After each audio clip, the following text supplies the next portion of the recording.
Entonces, 4.800 millones de años han transformado la materia en vida y conciencia. Eso es lo que tenemos nosotros, digamos, desde la estructura que nosotros hemos ido como seres vivos, fuimos recopilando, digamos, desde el punto de vista ADN. No está claro qué fue primero, el ADN o las proteínas que conforman el ADN, porque son dos elementos que tienen que vivir o coexistir necesariamente ambos para generar la vida. El ADN, ustedes saben que es la base fundamental de la estructura del ADN. ¿Mm? Y esa estructura, entonces, está en la célula. Esa estructura tiene toda la información de cómo somos nosotros, de toda la estructura del color de pelo, color de piel, la altura. Por supuesto que hay situaciones, digamos, más allá de la misma genética, que hace que una persona puede crecer más. La alimentación influye mucho en esto, en los deportes también, etcétera. Todos esos elementos que son, por decirlo así, llamados epigenética, hace que el cuerpo de la persona desarrolle su potencial. ¿Mm? Entonces, y el ADN es fundamental en este. Entonces, la teoría de la evolución establece que en millones y millones de años de evolución, esa es la segunda diapo, eh, la naturaleza en nuestro hábitat, la Tierra, por ensayo y error, ha mejorado la adaptación de algunas especies en desmedro de otras. Nosotros los seres humanos no hemos escapado a esta situación. Nosotros seguimos en un proceso evolutivo y por supuesto que es una característica humana el ensayo y error. O sea, nosotros, pero en este caso, por decir algo, pero no sé si la naturaleza ensaye con nosotros, sino que más bien es el proceso que se dio. Entonces, nosotros tenemos, entonces, estamos sujetos, como ya lo mencioné en la diapos anteriores de los orígenes de la radiación ionizante, estamos expuestos a distintos tipos de radiación y principalmente tenemos un espectro electromagnético. Entonces tenemos distintas características que nosotros vamos a utilizar dentro de este espectro electromagnético. Por ejemplo, estamos utilizando las ondas de radio, utilizamos las microondas, el infrarrojo, sin infrarrojo, imagínense, estaríamos siempre con mucho frío. La luz visible que nos permite ver los objetos que nosotros tenemos a nuestro alrededor, ultravioleta, después los rayos X, rayos gamma. Entonces, todos esos elementos, de cierto modo, están siendo utilizados por el cuerpo humano, ¿m? Para distintos procesos dentro del mismo, ¿ya? Por ejemplo, dentro de las radiaciones, ya sé que no se las pasaron, entonces a lo mejor ahí hay que hacer una salvedad. La radiación alfa es una radiación que es muy nociva, pero que solamente es nociva cuando lo incorporamos. Cuando por alguna razón incorporamos elementos radiactivos que se desintegran en radiación alfa. Por ejemplo, los uranios, el radio, el radón, ¿cierto? El uranio, etcétera, y polonio, 210 también. Son muchos elementos radiactivos que nosotros podemos incorporar a nuestro cuerpo, pero principalmente el radón 222. El radón es el que más efectos podría generarnos nosotros. Después está la radiación beta, que si bien es cierto no logra atravesar el cuerpo, pero sí puede irradiar la piel y la zona un poquito más profunda, 1 centímetro, 2 centímetros, puede irradiar de la piel, del tejido humano. Y la radiación gamma es la más grande característica que tiene, puesto que logra atravesar al tejido y se usa principalmente esa característica, que logra atravesar el tejido en forma paralela y con eso logra una imagen mucho más nítida de esto. Entonces, sin esa, sin esa, sin esa, sin esa relación de la radiación gamma que interacciona con nosotros, sin duda que estaríamos en un proceso netamente digamos, no sabríamos lo que pasa en el cuerpo, en el interior del cuerpo, o no podríamos utilizar ese tipo de radiación gamma para, digamos, curar tejidos, porque se usa mucho la radiación, principalmente para ese caso, ¿sí? Para el tratamiento de cáncer o el diagnóstico por imágenes. La radiación gamma y los rayos X son muy similares porque es radiación electromagnética. En cambio, la radiación beta y alfa es radiación de corpuscular. ¿Mm? Entonces, eso es también es algo que ustedes tienen que diferenciar. La radiación, digamos, gamma electromagnética y eh, partículas, ¿sí? Eso es algo que hay que tener bastante en cuenta. Eh, Luego está nuestra estructura biológica principal, que es el ADN, ácido desoxirribonucleico. Hay un micrófono abierto, si no me equivoco. Entonces, de estos ADN, pequeñas dosis de radiación pueden dañar la molécula de una célula, pero este daño singular no tiene un impacto significativo en en la salud de la persona. ¿Mm? Entonces, ¿por qué? Porque el cuerpo, el tejido, puede reparar el daño a bajas dosis. Eso es algo crucial en nosotros, de lo contrario, y tal como dijimos en la clase anterior, de lo contrario, la especie humana estaría en franca desaparición, pero no es así. Y no estamos en franca desaparición porque tenemos la capacidad de reparar el daño a bajas dosis. Ahora, ustedes me podrían preguntar, pero entonces, ¿y por qué estamos en este curso de protección biológica? Porque tenemos que protegernos de aquellas radiaciones que no son naturales, que son artificiales, como el trabajar con un equipo de rayos X, el trabajar en radioterapia, el trabajar con un densímetro nuclear, el trabajar con un aparato dental, etcétera. Entonces, o en medicina nuclear, por ejemplo, que se utiliza yodo 131 o tecnecio 99 o flúor 18. ¿Mm? Entonces, eh, tenemos que protegernos para no incorporar material radiactivo o no irradiarnos externamente con materiales que imitan radiación ionizante. La estructura biológica clave es el ADN. ¿Mm? Es una estructura en doble hélice que tiene cuatro bases nucleotídicas, que son nitrogenadas, son la adenina, la timina, la guanina y la citosina. Estas bases son las que conforman el código genético. ¿Mm? El genoma humano tiene este código de adenina, timina, guanina, citosina, y cada uno de ellos puede conformar un gen, iniciar un proceso, y un gen son varias de estas unidades que van alternándose entre sí en forma aleatoria desde un punto de vista, pero que sin duda que se correlaciona muy bien con el gen y la proteína. Cada gen es una proteína. Cada gen es una proteína o enzima, porque las enzimas también son proteínas. Entonces, todos los procesos que ocurren al interior de una célula ocurren principalmente por procesos de elaboración de las proteínas. Las proteínas juntan distintos elementos, aminoácidos, juntan lípidos, forman estructuras como el aparato de Golgi, el retículo endoplasmático, las paredes celulares, el núcleo, etcétera, forman estructuras entonces que van a servir para soporte celular. ¿Mm? Además de otras estructuras también, como las mitocondrias que están al interior, que son las proveedoras de energía. Entonces, si uno ve una célula, uno dice, pero una célula es muy compleja. Es una estructura terriblemente compleja, ¿no? Que todavía no se entienden varios procesos que tiene la célula.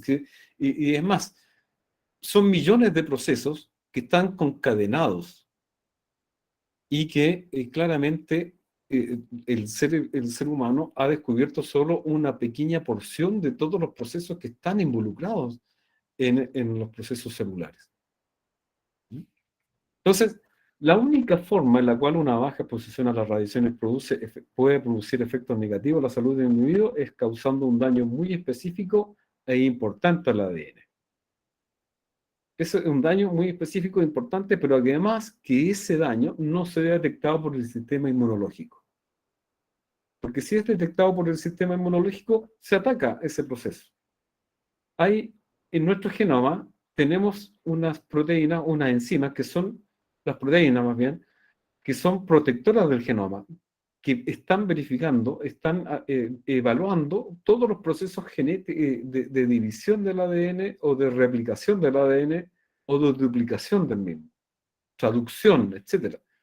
Todos esos procesos. Entonces, esas guardianas, como la P53 o la P21, son proteínas que están vigilando que realmente el ADN esté de buena forma. El problema es cuando se muta esas áreas que son las que van a generar estas proteínas que están ubicadas en el ADN.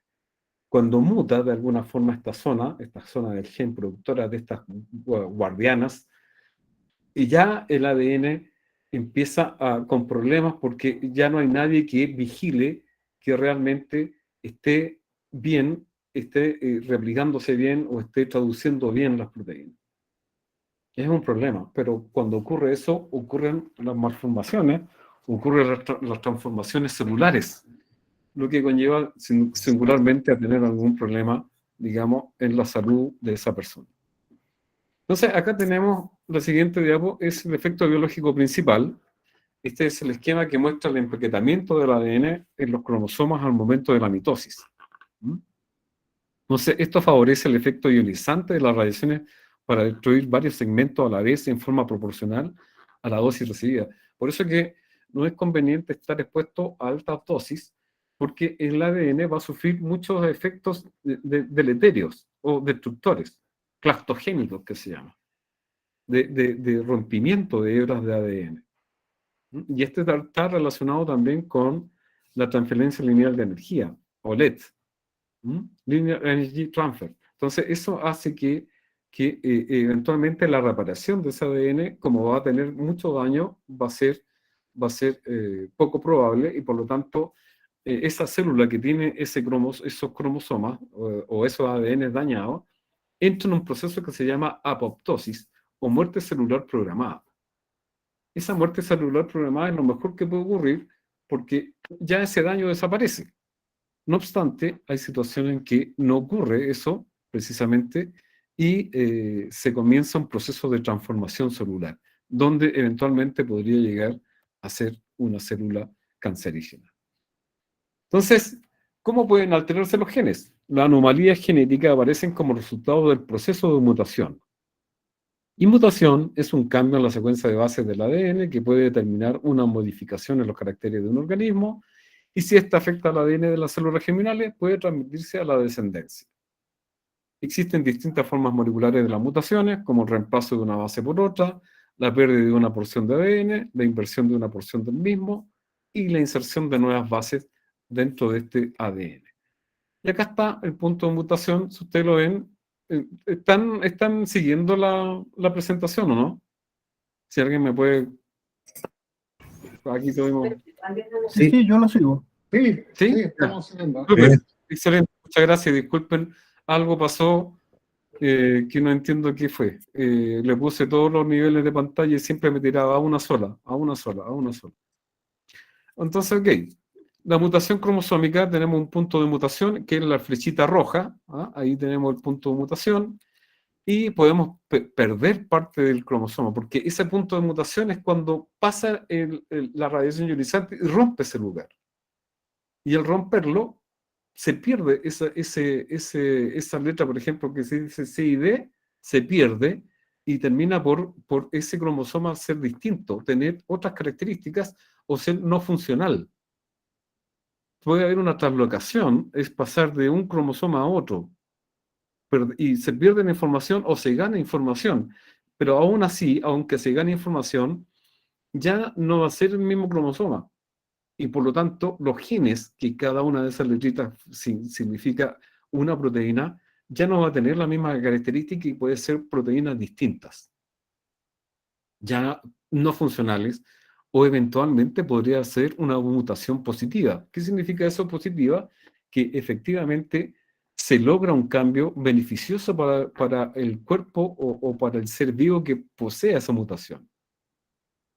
Y mutaciones nosotros tenemos a diario. O sea, aquellos, por ejemplo, corredores que tienen fibras musculares que se reactivan muy fácilmente o son muy elásticas, etcétera, es una mutación. Aquellas personas que pueden nadar en aguas gélidas, esa es otra mutación, que pueden aguantar, está bien, ustedes me pueden decir que puede ser un entrenamiento mental, sí, sí, puede ser, y también eso puede ser una mutación, el entrenamiento mental, la capacidad de concentrarse, la capacidad para las matemáticas, para la música, etcétera, esos son procesos que son internos, que son procesos netamente celulares. Y acuérdense que las neuronas son células. ¿Mm? Las neuronas son células. Entonces hay neuronas que tienen una capacidad de reacción mucho mayor que otras. ¿Mm? O ciertas tendencias que tenga esa persona también. Están, en algunos casos los científicos están diciendo que están casi, digamos, eh, dadas por la genética. O también podemos tener inversiones dentro de un mismo ADN o de un mismo cromosoma, que pasan a ser, en vez de A, B, C, B y E, pasa a ser A, B, E, D y C. Y eso hace entonces que sea ya una molécula distinta, una estructura distinta, una proteína distinta. ¿Cuáles son los factores que influyen? La intensidad de la radiación, la energía de cada tipo de radiación, si bien mientras más energético, más efecto podríamos tener. Ahora, si es muy energético, va a pasar de largo.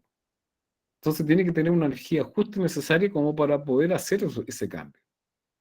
Y por supuesto que el tipo de tejido expuesto, ya lo vimos, que ahí están, vamos a ver los factores de ponderación después para cada uno de ellos.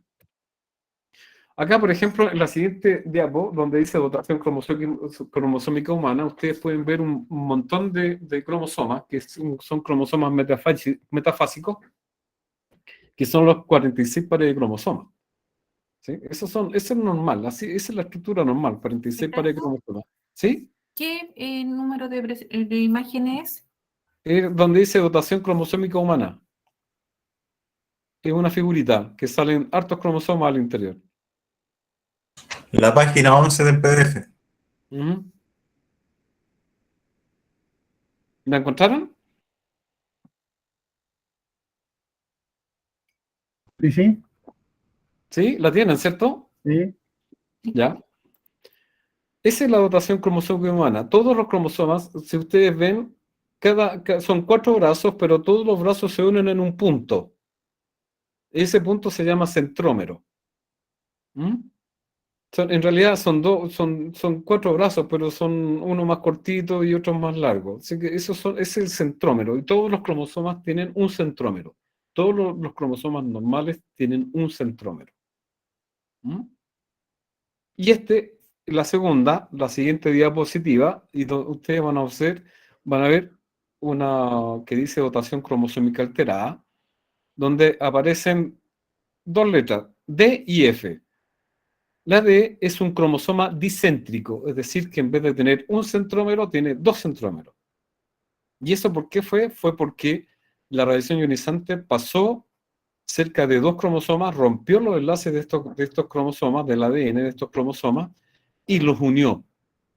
Y al unirlos, generó un cromosoma con 2 centrómeros. Y las F, lo que ustedes pueden ver en esa diapo, las F son los fragmentos que no se pudieron, en este caso, conectar. Y al no conectarse, entonces, simplemente esos fragmentos se van a perder. ¿Mm? Entonces, estos 2 cromosomas que ustedes pueden ver ahí en esa diapo, son los cromosomas dicéntricos. Esta célula, lo más probable es que entre en muerte celular. ¿Por qué? Porque no va a poder reproducirse o no va a poder duplicarse. ¿Mm? Entonces, daños producidos por la radiación ionizante. Bueno, las radiaciones ionizantes pueden producir daños en el material biológico que constituye el organismo humano. Este daño será el resultado de la transferencia de energía de las radiaciones ionizantes a las moléculas de esas estructuras.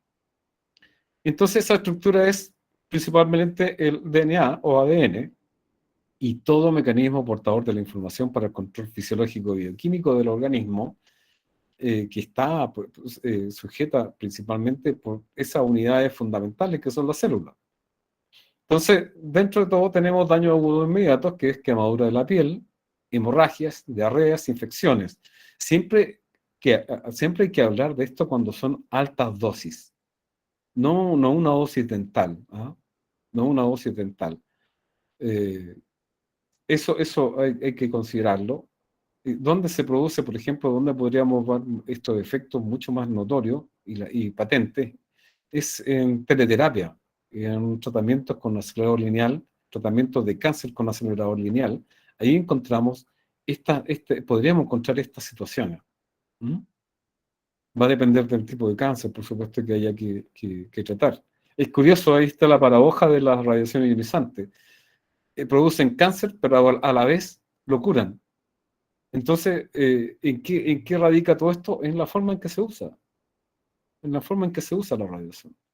Si yo estoy en un accidente o una situación que involucra fuentes radiactivas y no tengo un equipo detector de radiación ionizante, lo más probable es que yo me contamine, me irradie sin saber. ¿Mm? En cambio, la radiación ionizante para tratamiento de cáncer es todo un proceso que involucra planificación del tratamiento que se le va a dar al paciente, de la dosis que se le va a dar al paciente, dosis en Gray, por supuesto, no en Siever, sino que dosis en Gray, y ahí es donde se ve la dosis absorbida, por supuesto. ¿Mm? Es todo un proceso de mucho cálculo, de mucha estimación de dosis que eventualmente se podría dar en un tratamiento de cáncer. Y los efectos tardíos, bueno, precisamente son cáncer y efecto hereditario. Los efectos determinísticos, entonces, son aquellos que aparecen a primera vista en una persona. Son dermatológicos, náuseas, vómitos, daño gastrointestinal, eritemas. Aparecen eritemas, enrojecimiento de la piel, ampollas, aparece eso, ¿ya? Esos son los efectos determinísticos. Y eso ocurre, por supuesto que ocurren en los tratamientos de cáncer y en algunos diagnósticos por imágenes también ocurre. Ocurren algunas situaciones en particular cuando los tratamientos o los diagnósticos o el intervencionismo en un pabellón dura más de la cuenta y cuando tienen que sacar muchas radiación, muchas imágenes de alto nivel. ¿Qué significa esto? Eso, imágenes de alto nivel que tienen muy buena resolución. Entonces, pero para que tenga buena resolución, tengo que darle más dosis al paciente. Ese es un tema también. Para yo poder tener una imagen clínicamente aceptable, tengo que entregarle más dosis al paciente para poder tener esa imagen mucho más aceptable. Entonces, estos efectos determinísticos ocurren solo a altas dosis. Y hay un umbral de dosis. Sobre los 100 Gray aparecen los primeros efectos determinísticos. Bajo esos niveles es difícil detectar. Esos son los 100 Gray. 100 Gray es mucha radiación. Por ejemplo, 100 Gray en términos de milisievert son equivalentes. Si estamos hablando de rayos X o radiación gamma. Son equivalentes, ¿por qué? Porque al final tienen un factor de ponderación de 1. Los electrones y los rayos gamma y los rayos X. Entonces, prácticamente llega a ser 1 a 1 con respecto a la dosis en milisievert versus las dosis en Gray. Por lo general, una persona en dosimetría recibe del orden de 1 milisievert. 1 milisievert recibe el orden que podríamos decir cada año, 1 a 2 milisievert, en términos si es como mucho. Accidente para nosotros se estima que son sobre los 50 milisievert. Pero 1 y 2 milisievert es donde nosotros nos manejamos habitualmente en Chile, con radiación ionizante, anual. 1 milisievert. Cuando estamos hablando de 100 Gray o 100 milisievert, o 100 Gray o 100 sievert, estamos hablando de dosis muy altas. son dosis tremendamente altas. Entonces, pero un milisievert es una dosis normal. Acuérdense que anualmente nosotros estamos recibiendo 1 a 1.2 milisievert por dosis natural. Y por estar trabajando recibimos aproximadamente otro o dos más. Máximo estaríamos recibiendo 3 milisievert. Ahora, las dosis por naturales no hay que contabilizarlas. Ustedes no pueden contabilizar una dosis natural. ¿Mm? ¿Por qué? Porque es natural. Lo que nosotros tenemos que siempre determinar son las dosis que genera el trabajo que nosotros estamos expuestos, ¿Mm? A las radiaciones ionizantes. Entonces, estas ocurren solo a altas dosis, hay un umbral de dosis que son los 100 miligray. Sobre los 100 miligray ya estamos teniendo, ya podríamos tener un efecto que podría ser, como somos bicéntricos. Y habitualmente nosotros estamos recibiendo 1 o 2 milisievert. Entonces, estamos a seguro. ¿Mm? Por eso es que la dosimetría. Ahora la vamos a discutir ya en la clase. Espero no tener este problema así en la clase siguiente. Entonces, estos efectos determinísticos son detectables clínicamente en el individuo expuesto y pueden ser atribuidos inequívocamente a la exposición a la radiación ionizante. La severidad del efecto está relacionada con la dosis de radiación. Mientras más dosis de radiación, el efecto es mucho más notorio. Por ejemplo, efecto de las partículas en el tejido pulmonar, no sé si la tienen ahí, probablemente la muerte de Marie Curie a los 66 años por leucemia fue causada por una exposición prolongada al radio. Y este radio decae en radón, y este además recae en radiación alfa, principalmente. Aquí me faltó radiación alfa, que es principal, y rayos beta y gamma, pero son principalmente alfa, ¿sí? Se sabe que para el asesinato del disidente ruso Alexander Litvinenko en el 2006 se utilizó polonio 210 en una taza de té. ¿Por qué lo supieron que era una taza de té? Porque después de que murió fueron a hacer los análisis y encontraron que la tetera y la taza tenían restos de polonio 210, que es un isótopo emisor alfa. Y ahí, si ustedes ven en el cuadrito al lado, este es tejido pulmonar que se le hizo un corte de micrótomo, y fíjense que dieron justo en el acierto de pasar por una partícula o en un aerosol que emitía radiación alfa. Esto fue foto de un grupo de italianos que estuvo haciendo una inspección de un terreno que tenía uranio depletado, porque habían explotado unas bombas que tenían como cabeza el uranio depletado. No como bomba nuclear, sino que como alta densidad para romper, en este caso, hormigón, o romper blindajes de plomo. El uranio depletado tiene una densidad aproximadamente de 20 gramos por centímetro cúbico.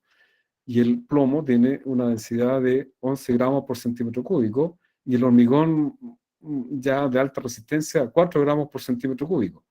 Entonces, el uranio depletado se le dice porque le sacan todo el uranio 235, que es el que se usa para la fisión nuclear, ¿ya? Para las bombas y para los reactores nucleares. Por eso se le llama depletado. Le sacan el uranio 235 y queda solamente el uranio, pero es de muy alta densidad y logra romper todos estos blindajes de plomo y de concreto sin ningún problema. Estos son los efectos también de radiación ionizante. Acá en este siguiente cuadro ven ustedes a una persona que tiene una herida en la espalda, que estuvo en un diagnóstico por imágenes en pabellón durante un tiempo. Estuvo en que se llama intervencionismo. Y seguramente el proceso duró un poco más largo de lo normal. Hay un tren de situaciones que podrían estar dando cuenta de lo que pasó ahí. Uno, la inexperiencia del médico. Dos, la poca experiencia también del operador. Tres, mantención del equipo. Cuatro, el mismo paciente con alguna dificultad, etcétera, que hizo que el tratamiento o el diagnóstico fuera más largo, etcétera. No, muchas situaciones que van acompañadas con esto, no es tan solo una cosa, sino que son muchas, varias. Descuido también, mala mantención del equipo, eh, eh, el servicio técnico no es idóneo, etc.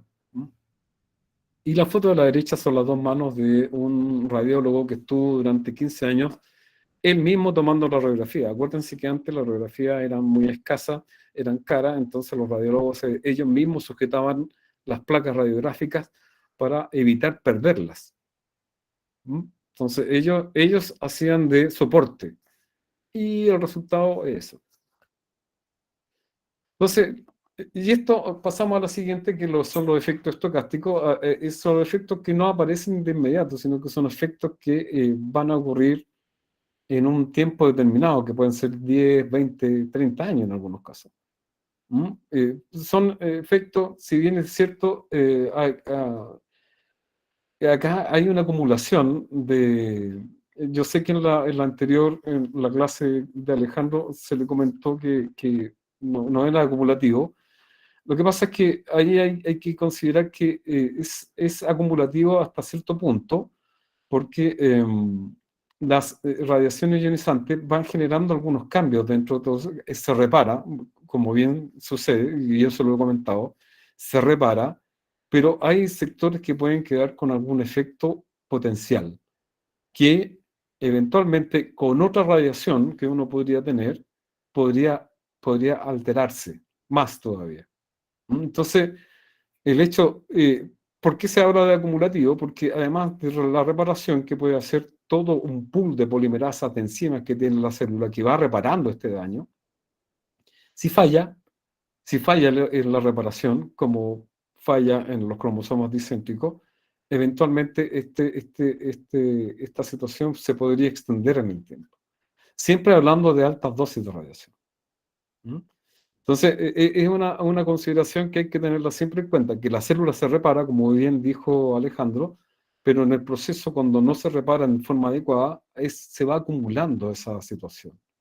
Y eventualmente podría, si se sigue en ese mismo proceso, podría eventualmente ser más pernicioso para el cuerpo. Entonces, estos efectos estocásticos entonces ocurren a cualquier nivel de dosis. Son aleatorios, algunas personas lo desarrollan porque hay radiosensibilidad. O sea, esa persona que los puede desarrollar es más radiosensible a la radiación ionizante. La probabilidad de ocurrencia es proporcional a la dosis recibida, pero la severidad no está relacionada con la dosis. ¿Por qué? Porque el daño puede ser muy puntual. O sea, ustedes pueden recibir mucha radiación, pero ninguna le afecta. Pero puede ser muy poca radiación, una persona que esté expuesta a muy poca radiación, incluso la radiación natural. Y justo dio en un cambio, en una mutación que no fue detectada por el sistema inmunológico. Y ahí se empieza a desarrollar y a transformar esta célula en una célula distinta, que ya no tiene los procesos controlados. Es una Hay un lotería. largo periodo de latencia entre la exposición y la manifestación del efecto.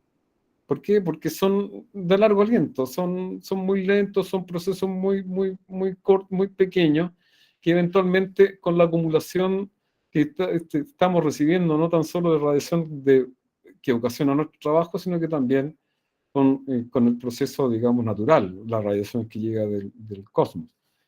Ahora, bien, en este caso siempre yo me detengo porque hay que tener mucha conciencia de que el sistema inmunológico debe estar siempre activo.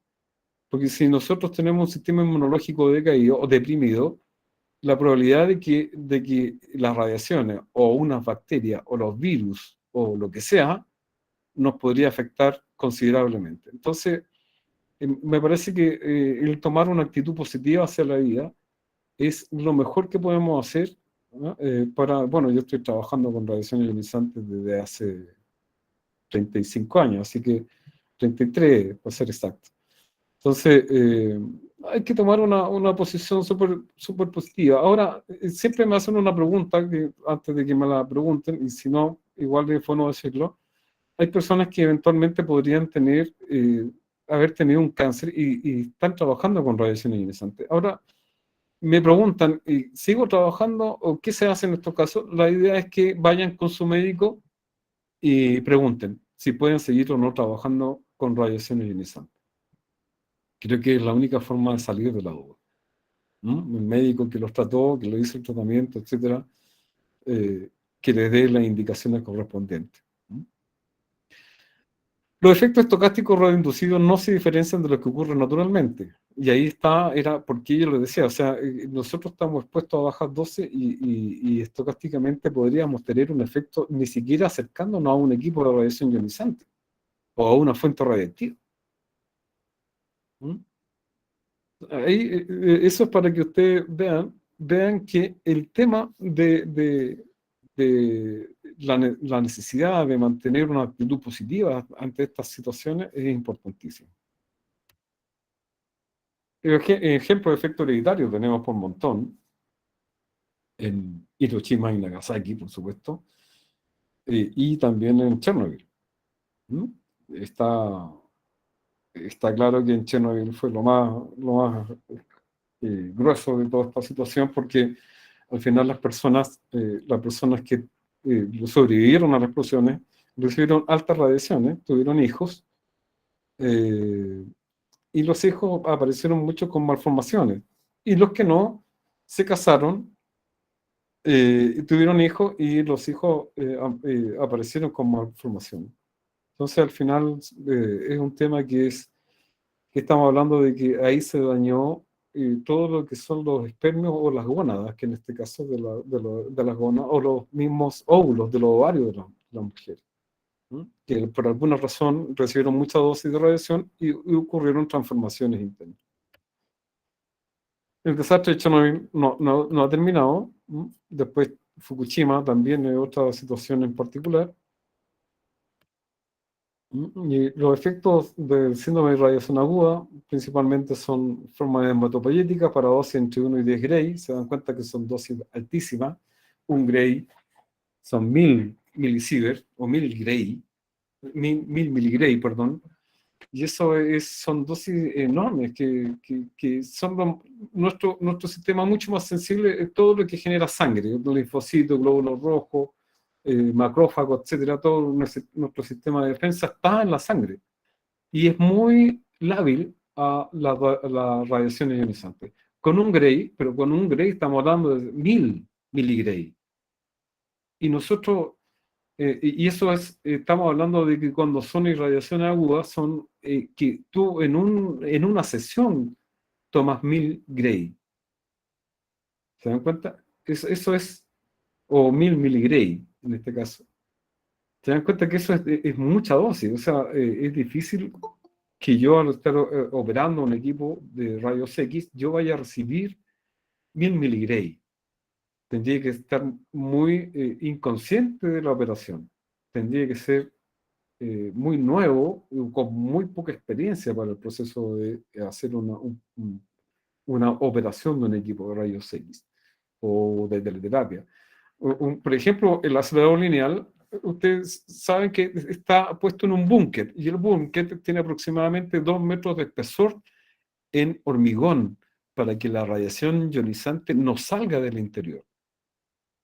La puerta tiene un espesor de casi 40 centímetros de plomo para que la radiación no atraviese ahí.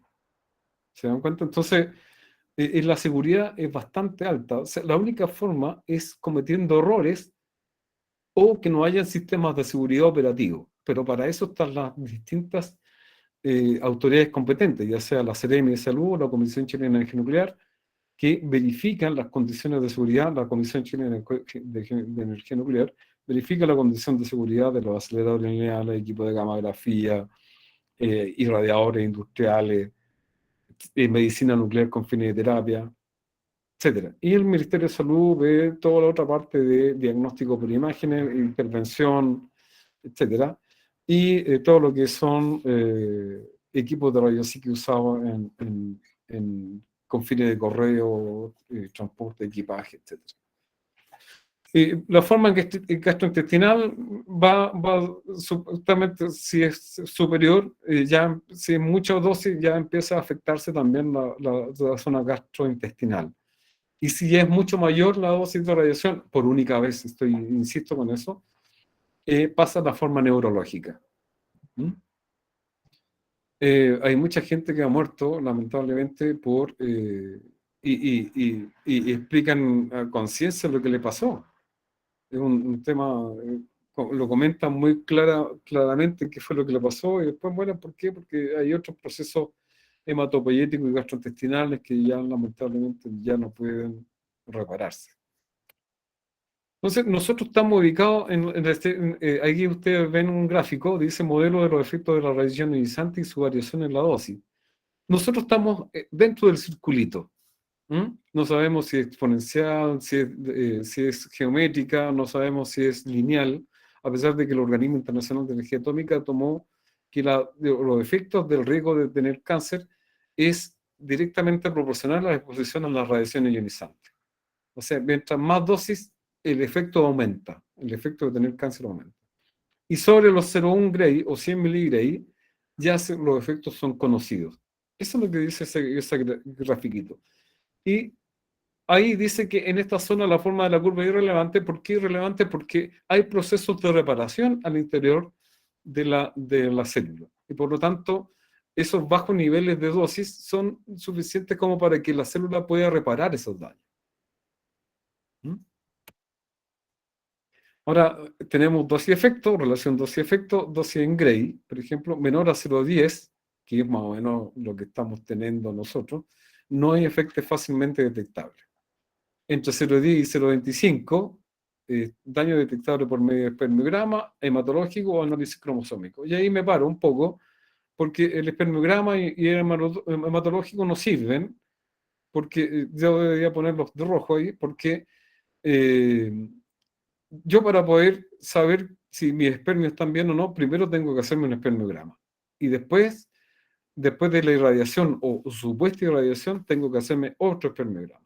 Porque eventualmente, si yo tengo mala o baja motilidad de los espermios, en el espermiograma después de un incidente, yo podría decir que, pucha, esto me afectó. Y la verdad es que siempre tuve el problema. Entonces, no sirve si yo no me hice un espermiograma anterior o si no me hice un análisis hematológico anterior. Lo único que sirve acá es el análisis cromosómico. Ahora, si me hice el espermiograma o me hice el hematológico, bien, porque voy a tener un antecedente para saber cuánto fue lo que disminuyó este proceso. El hecho de estar irradiándome con radiaciones ionizantes. Mayor de 2, menor de 2, signos y síntomas clínicos en porcentaje creciente con la dosis y baja probabilidad de daño permanente y de muerte. Mayor de 2, probabilidad de lesiones permanentes que aumentan con la dosis y de muerte en función de la dosis. 3.5, muerte del 50% de las personas expuestas y el otro 50% queda bastante mal. Siempre, insisto, esto es con esas dosis, o sea, son dosis ya groseras, son dosis que no tenemos nosotros en un proceso normal de operación. El accidente Itata, que parece que acá lo tengo, fue un accidente que ocurrió y no murió nadie. Y ahí 100.000 miligray tuvo esta persona.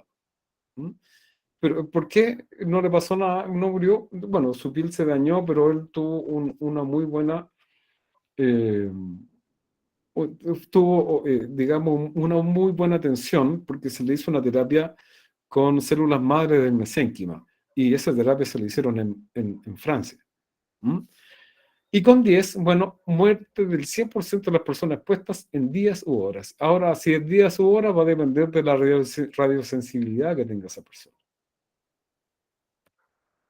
Bueno, ¿cómo se verifica que existe una adecuada protección en esta otra? El control final de la cantidad de radiación ionizante recibida por un trabajador expuesto a radiaciones ionizantes es mediante su control dosimétrico. Esa es la única forma que nosotros podemos saber cuál es la dosis de radiación que está recibiendo esa persona en un tiempo determinado. Por lo tanto, ustedes, cuando estén trabajando, deben exigir por ley, en el decreto supremo número 3, el dosímetro personal que su empleador se los tiene que otorgar, junto con todas las otras exámenes que podían depender respecto de estar trabajando con radiación ionizante. ¿Mm? No sé si tienen unas fotografías.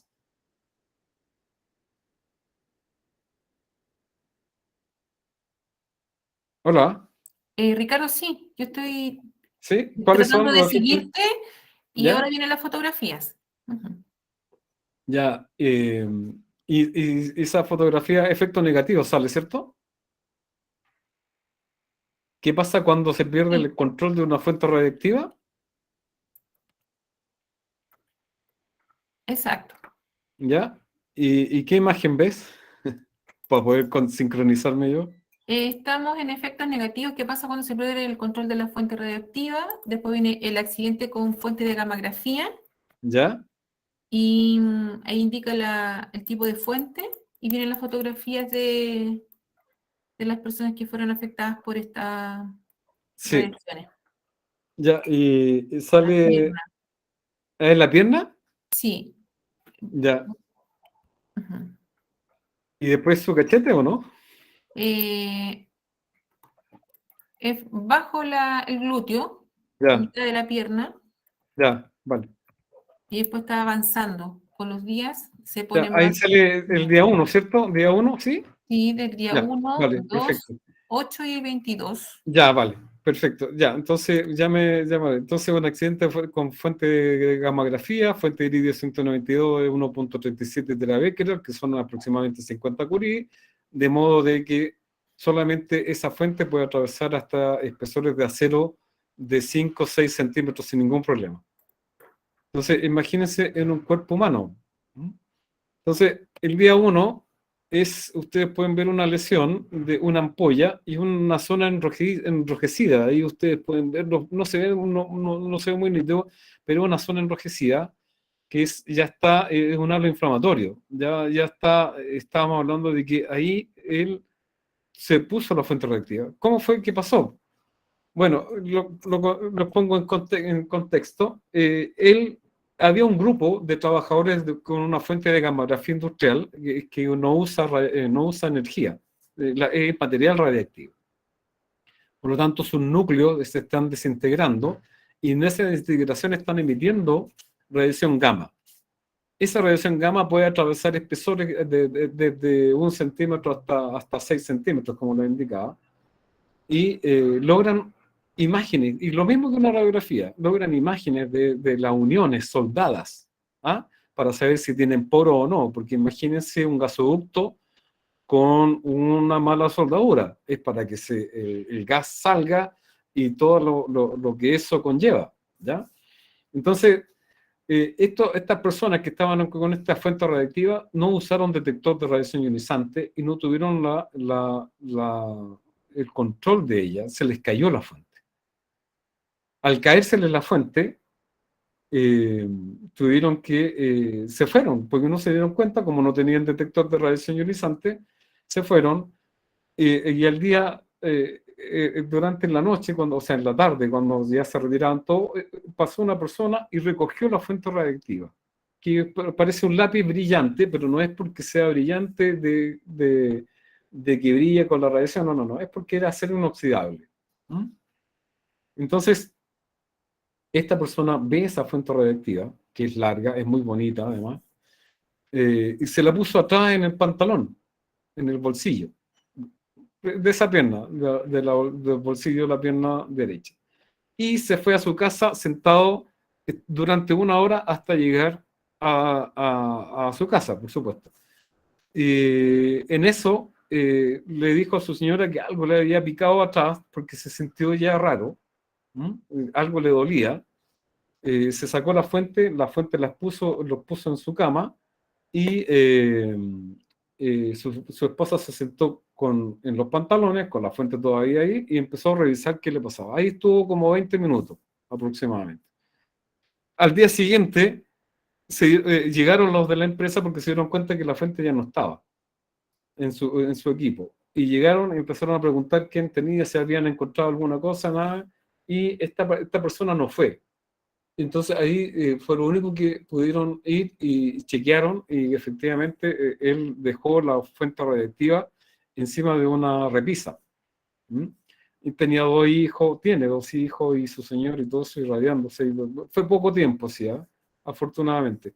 De todas maneras, él sufrió todas las consecuencias, las mayores consecuencias. Muy bien. Ese fue el día 2, después pasamos al día 2, una ampolla, limpieza de la ampolla, están limpiando toda esa zona. Acá una lesión extendida, superficial, rodeado por un gran halo inflamatorio, si ustedes lo pueden ver. El problema es que acá en Perú, pues esto fue en Yanango, Perú, el problema es que no, el organismo internacional se enteró del accidente y le dijo que ellos se hacían cargo de todo enviando al paciente al hospital Percy en Francia. Y no quisieron, no quisieron. Esto fue el día 8. Este es el día 22, si ustedes se dan cuenta que imágenes, seguramente limpieza, pero nada más. Este es el día 27, se dan cuenta que es todo un proceso que está ocurriendo al interior de su cuerpo. Acuérdense que debajo, esto siempre tienen que imaginarse que en 3D, en volumen, la radiación penetra el tejido.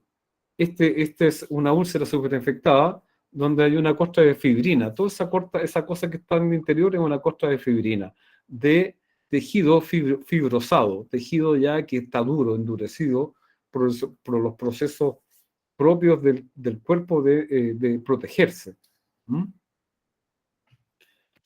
Esto, como tomó la fuente con la mano, también sufrieron, digamos, el daño causado por esta radiación en la mano. Acá está una reapertura de una úlcera necrótica, ¿no? ¿Y por qué? Porque hay que considerar una cosa.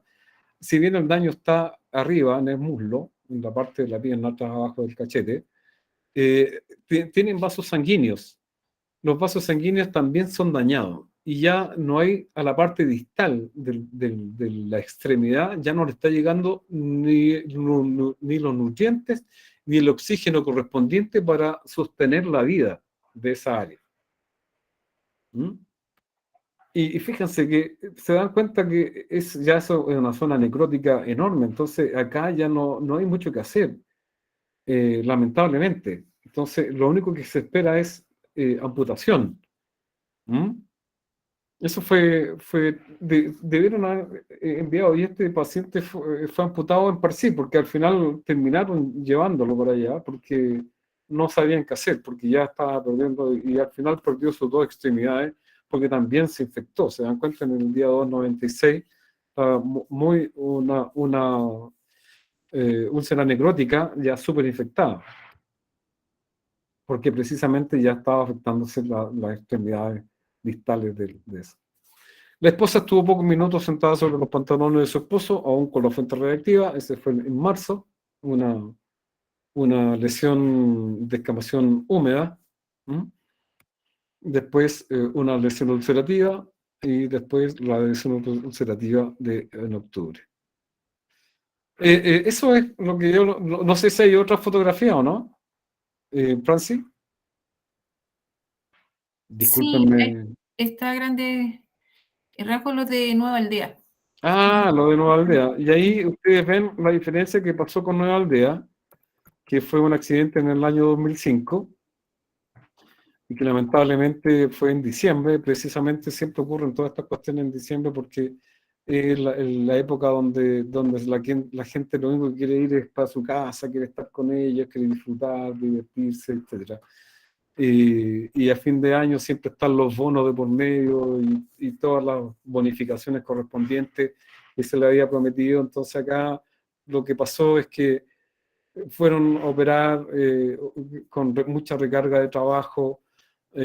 Se demoraron los materiales para poder verificar las condiciones de seguridad. Es una fuente de gamografía muy similar a Yanango en Perú, una fuente de gamografía. Entonces no tomaron todas las precauciones.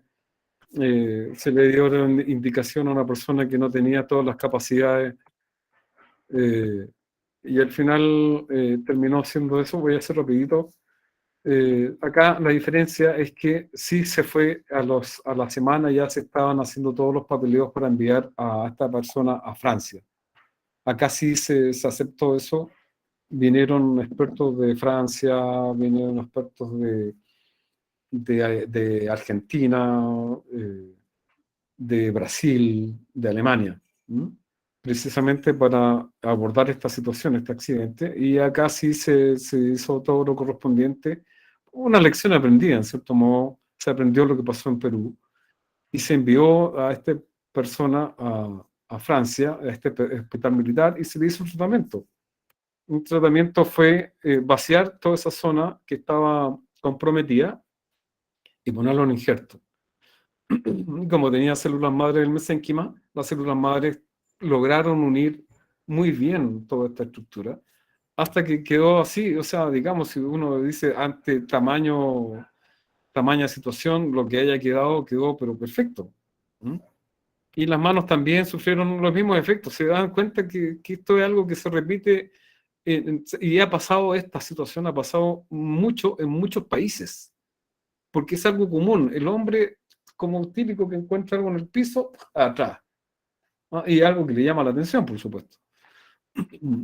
Y esto fue lo que ocurrió. También le hicieron todo un injerto, los dedos, etcétera. Y el trabajador ve esa lesión de pie que ustedes pueden ver ahí, fue la persona que armó la fuente radiactiva sin conocimiento, no la supo armar. La armó mal, se le cayó la fuente y la pisó. Y al final ahora esta persona está en un proceso ya de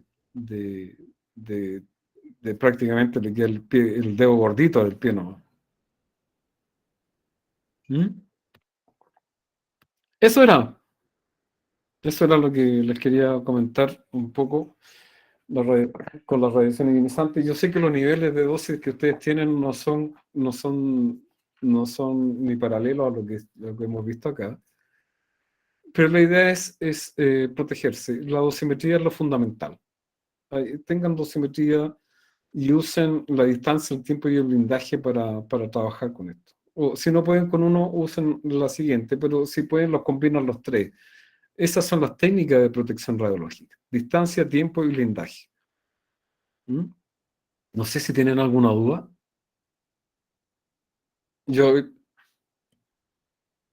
¿Aló?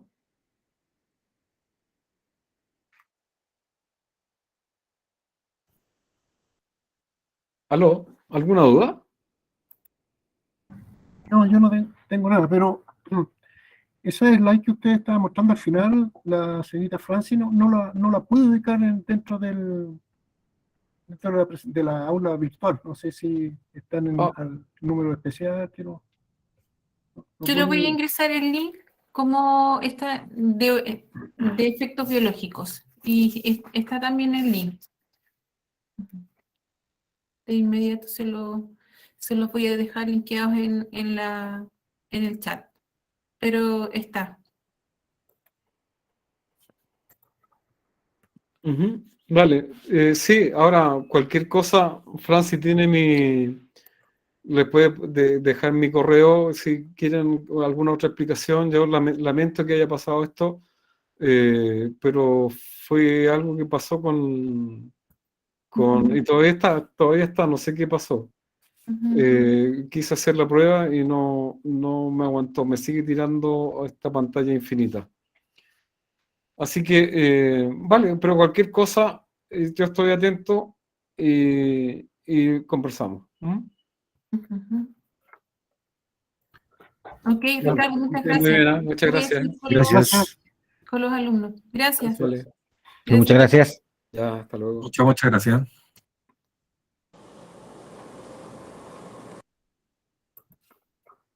Estimados, de inmediato, yo voy a entregarles el link acá a través del chat.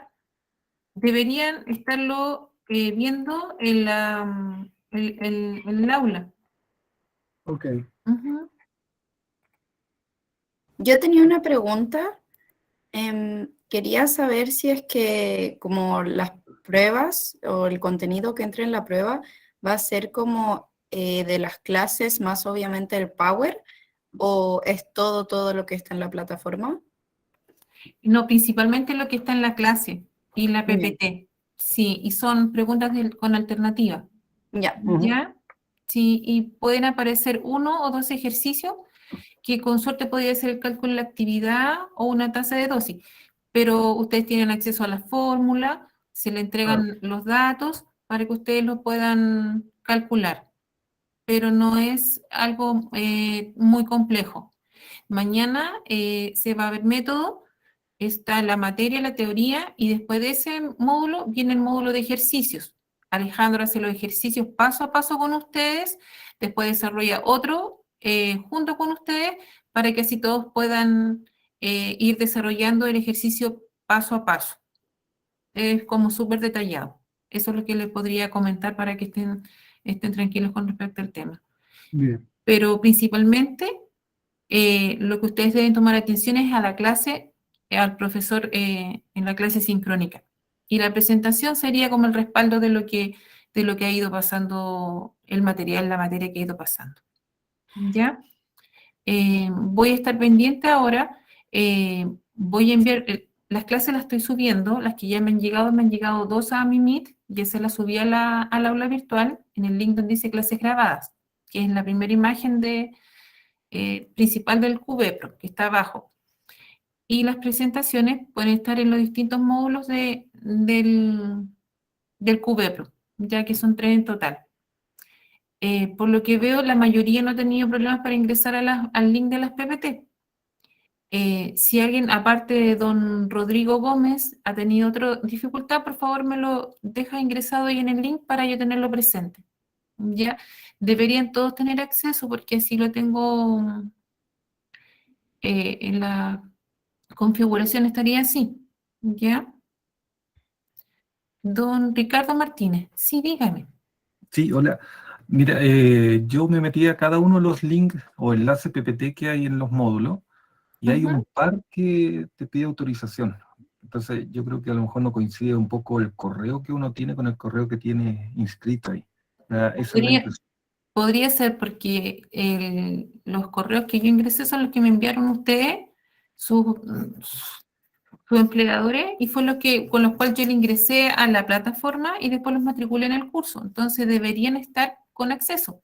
Si es que están en otra sesión, podría pasar algo así. ¿Mm?